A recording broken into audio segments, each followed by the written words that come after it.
বাঁচবো আর কতদিন, চলেন নামাজ পড়ি প্রতিদিন। আমাদের প্রিয় নবী হজরত মুহাম্মদ সাল্লাল্লাহু আলাইহি ওয়াসাল্লাম বলেছেন, যে ব্যক্তি নামাজের দাওয়াত অন্য আরেকজনকে দিবে, আমি নিজে জান্নাতে যাব না তাকে না নিয়ে। আমি নামাজের দাওয়াত আপনাকে দিলাম, আপনার ইমানি দায়িত্ব এই ভিডিওটা আরেকটা মুসলমান ভাইকে শেয়ার করে নামাজের দাওয়াত দেওয়া।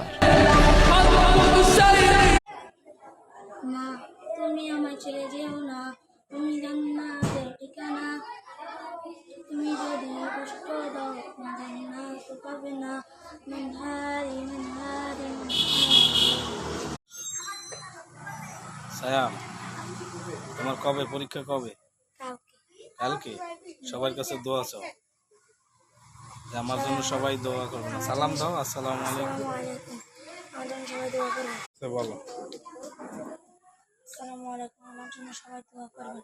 তোমার পরীক্ষা যাতে ভালো হয়। পরীক্ষা ফার্স্ট হতে পারি। তারপর